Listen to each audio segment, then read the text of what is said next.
कोशिकांगों में अभी तक हम लोगों ने लाइसोसोम के बारे में बात की, उस गाल्जी बॉडी के बारे में बात की। अब हम बात करेंगे राइबोसोम के बारे में कि राइबोसोम्स क्या होते हैं। देखिए, राइबोसोम्स हमारी सेल में बहुत ही इम्पॉर्टेंट होते हैं क्योंकि ये प्रोटीन संश्लेषण का काम करते हैं। प्रोटीन के संधारण में इनका बहुत ही इम्पॉर्टेंट रोल होता है। राइबोसोम्स के अंदर ही बॉडी में बनने वाले कुछ नॉन एसेंशियल जो प्रोटीन्स होते हैं उनका निर्माण भी राइबोसोम्स के अंदर ही होता है। हमारी बॉडी में लगभग 20 प्रकार के प्रोटीन की ज़रूरत होती है जो हम अपने भोज्य पदार्थों से लेते हैं, और ठीक उतने ही लगभग 20 प्रकार के प्रोटीन का संश्लेषण या निर्माण हमारे शरीर के अंदर होता है। जो कहाँ होता है? हमारे राइबोसोम्स के अंदर पाया जाता है। राइबोसोम्स 2 प्रकार के होते हैं, एक होता है 70S टाइप और दूसरा होता है 80S type. 70S type ribosomes prokaryotes में पाया जाता है और 80S टाइप हमारे यूकैरियोट टाइप्स में जो सेल टाइप है उसमें पाया जाता है। राइबोसोम्स लगभग सभी कोशिकाओं में पाया जाता है। ऐसी कोई कोशिका नहीं है जिसमें राइबोसोम्स की उपस्थिति ना हो, क्योंकि राइबोसोम्स प्रोटीन के संश्लेषण, प्रोटीन के निर्माण के लिए बहुत महत्वपूर्ण है। ये क्या करता है? ये जो डीएनए के अंदर जो कोड्स होते हैं, जो आनुवांशिक कोड होते हैं, उनको प्रोटीन अणुओं में परिवर्तित कर देता है। क्या करता है? वो हमारे डीएनए में जो ACTG का कोडिंग होता है उनको वो क्या करता है? वो प्रोटीन के अणुओं में उनको बदल देता है। तो राइबोसोम हमारे लिए बहुत इम्पॉर्टेंट होता है, सेल के लिए बहुत इम्पॉर्टेंट है। अब हम बात करेंगे केंद्रक के बारे में कि केंद्रक क्या होता है। केंद्रक किसी भी कोशिका का मुख्य नियंत्रक होता है। यह कोशिका में होने वाली विभिन्न प्रक्रियाओं पर अपना पूरा कंट्रोल रखता है।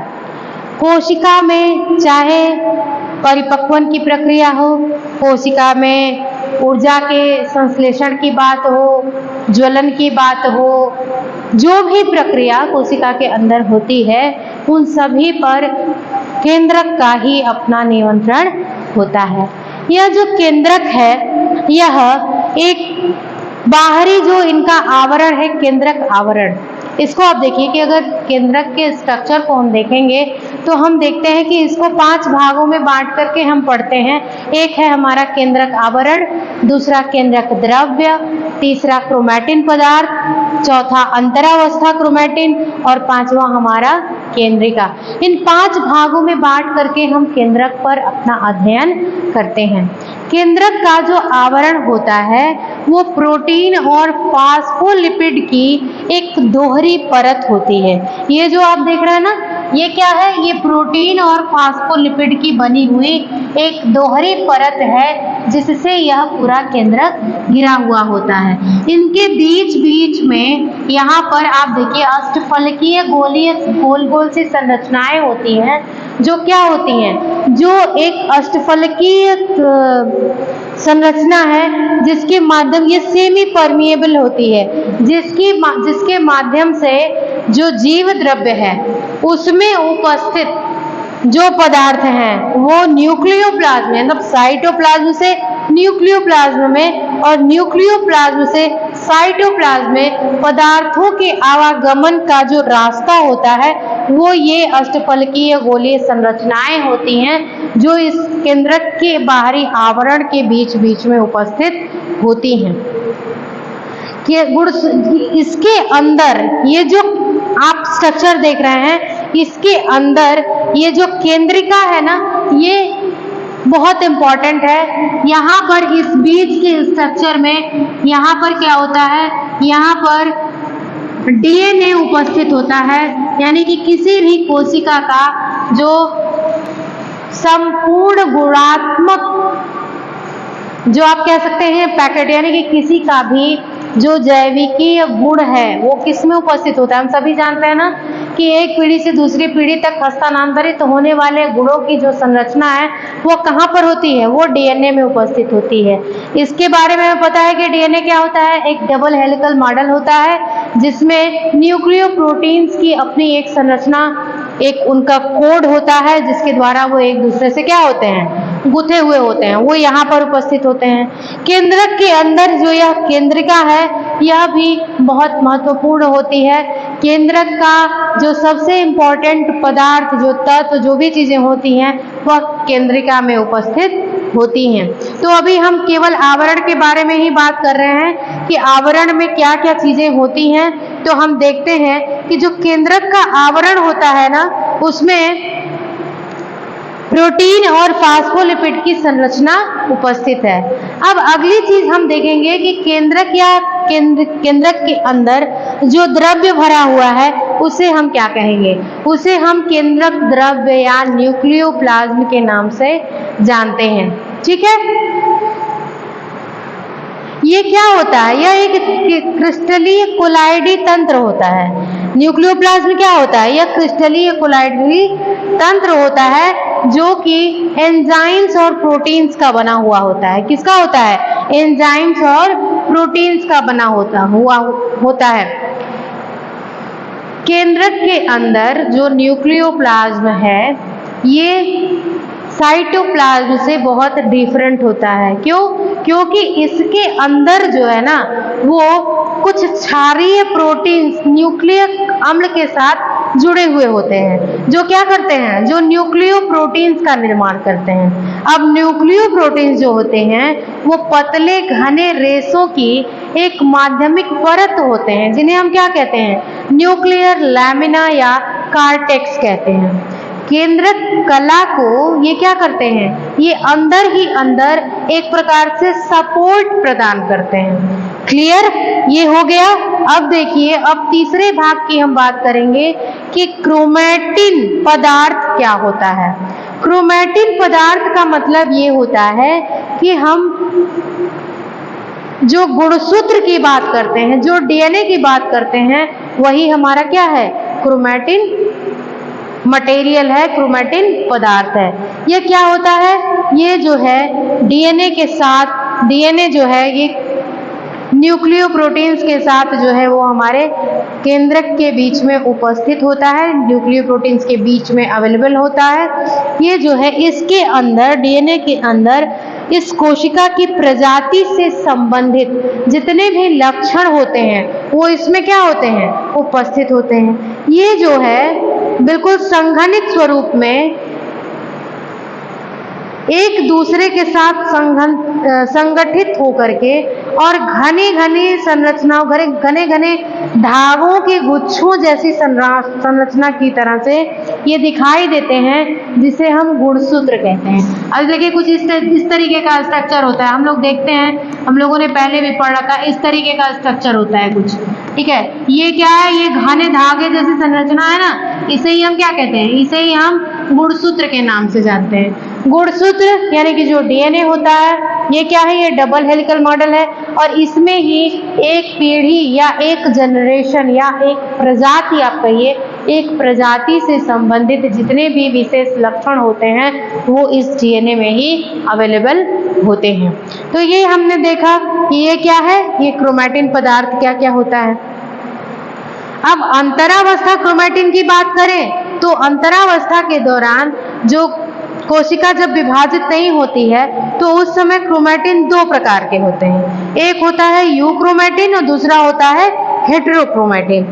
यूक्रोमैटिन का मतलब है कि डीएनए जैसे कि प्रोटीन के रूप में अवेलेबल होता है, वो क्या हो गया, यूक्रोमैटिन हो गया। हेटेरोक्रोमैटिन क्या है, ये निष्क्रिय डीएनए के रूप में होता है। ठीक है, इसमें क्या होता है कि ये जो है इस अवस्था में जो संरचनात्मक विकास की अवस्था होती है इसमें हेटेरोक्रोमैटिन विशेष रूप से लाभकारी या सहायक होता है। इसको भी हम दो भागों में बांट करके पढ़ते हैं, एक हमारा होता है संरचनात्मक हेटेरोक्रोमैटिन और दूसरा हमारा होता है वैकल्पिक हेटेरोक्रोमैटिन। तो इतना आपने समझा कि केंद्रक के स्ट्रक्चर में केंद्रक आवरण, केंद्रक द्रव्य, क्रोमैटिन पदार्थ और अंतरावस्था क्रोमैटिन ये सारे होते हैं। लास्ट पॉइंट की बात करें केंद्रिका की, तो केंद्रिका के बारे में तो सभी को पता है कि केंद्रिका क्या होती है। वो केंद्रक में उपस्थित होती है, जिसे हम उपकेंद्रक भी कहते हैं। यह एक झिल्ली रहित संरचना होती है जिसमें प्रोटीन और न्यूक्लिक अम्ल अवेलेबल होते हैं तथा इसी के अंदर राइबोसोम्स यानी कि आरएनए भी होता है। ये क्या करता है, ये आरएनए का जो राइबोसोमल आरएनए होता है, इसके अनुकरण का काम केंद्रिका के अंदर ही होता है। केंद्रिका क्या है, एक गोल घनी संरचना है जो केंद्रक के बीच में होती है और बहुत ही महत्वपूर्ण होती है। ठीक है, जो टेढ़ी मेढ़ी परत द्वारा घिरी हुई संरचना है ना, ये जिसे हम पेरीन्यूक्लियर क्रोमैटिन कहते हैं। ठीक है, ये क्या करती है, ये पिंड के अंदर तो उपस्थित होती है और क्या करती है, यह कोशिका झिल्ली की तरीके से कोशिका विभाजन और प्रारंभिक अवस्था में जब केंद्रिका होती है, वो प्रारंभिक अवस्था में केंद्रिका गायब हो जाती है, वो दिखाई नहीं देती है। लेकिन धीरे धीरे जब सेल डिवीजन हो जाता है, पूरी तरीके से परिपूर्ण होता है, तो उसी के अंदर वो क्या हो जाती है, परिलक्षित होने लगती है। तो ये तो था हमारा केंद्रक। केंद्रक के बारे में हमने समझा कि केंद्रक हमारी पूरी की पूरी कोशिका के संपूर्ण व्यवस्था को नियंत्रित करने के लिए बहुत ही इंपॉर्टेंट रोल अदा करता है। अब केंद्रक क्या करता है पूरी कोशिका में, यह प्रजनन में प्रत्यक्ष रूप से अंतरास्थापन भी करता है। तो ये था आपका सेल स्ट्रक्चर। आज आपका इस क्लास में सेल स्ट्रक्चर कंप्लीट हो गया है। सेल के बारे में हमने कंप्लीटली पढ़ लिया है। सेल क्या है, सेल के ऑर्गेनेल्स क्या हैं, सेल ऑर्गेनेल्स का क्या फंक्शन है, सेल कहाँ पर हमारे जीवन में है, तो सेल के बिना तो हमारा जीवन ही नहीं है। सेल के स्ट्रक्चर को जानने के बाद ही हम बाकी की फिजियोलॉजी के बारे में बात कर सकते हैं कि बाकी जो हमारी शरीर में कोशिका के बाद जो उत्तक संरचना है, उत्तकों के बाद जो अंगों के निर्माण की बात करते हैं, अंग के निर्माण के बाद अंग तंतुओं के निर्माण की बात करते हैं, अंग तंतुओं के निर्माण के बाद हम पूरी बॉडी के सेटअप की बात करते हैं, पूरे शरीर के निर्माण की बात करते हैं। ये सब कुछ तभी संभव है जब हम कोशिका को समझ लें। तो आई होप आप लोगों को इन क्लासेस के द्वारा इतना समझ में आ गया होगा कि सेल स्ट्रक्चर क्या है, कैसी है और किस तरीके से ये अपने काम को पूरा करती है। तो अगर आपको ये क्लासेस हेल्पफुल लगती हैं तो आप प्लीज़ इस वीडियोस को लाइक कीजिए, शेयर कीजिए, और जो भी बच्चे ग्रेजुएशन कर रहे हैं होम साइंस से, चाहे वो कहीं से भी कर रहे हो पूरे होल यूपी में, आप उनको ये वीडियोस शेयर कर सकते हैं। किसी भी यूनिवर्सिटी के द्वारा जो पाठ्यक्रम संचालित है वो यही है, क्योंकि यह जो NEP 2020 का पाठ्यक्रम है उसके अकॉर्डिंग मैं आप लोगों को पढ़ा रही हूँ। तो आप अधिक से अधिक लोगों तक इन वीडियोस को शेयर कीजिए। आप वीडियोस देखते हैं पर आप वीडियोस को लाइक नहीं करते हैं और ना ही आप कोई कमेंट करते हैं कि आपको वीडियो कैसी लगी, अच्छी लगी या कोई कमी है, या फिर आपको कुछ किसी और तरीके से पढ़ना है। मुझे कुछ सजेशंस भी देने की कोशिश कीजिए कि आपको ये बातें समझ में आई कि नहीं। अगर आपको कुछ पूछना है, अगर आपके कुछ डाउट्स हैं, तो आप मुझे कमेंट कीजिए ताकि मैं उन पर भी आप लोगों को कुछ नॉलेज दे पाऊँ, आपके डाउट्स को सॉल्व कर पाऊँ।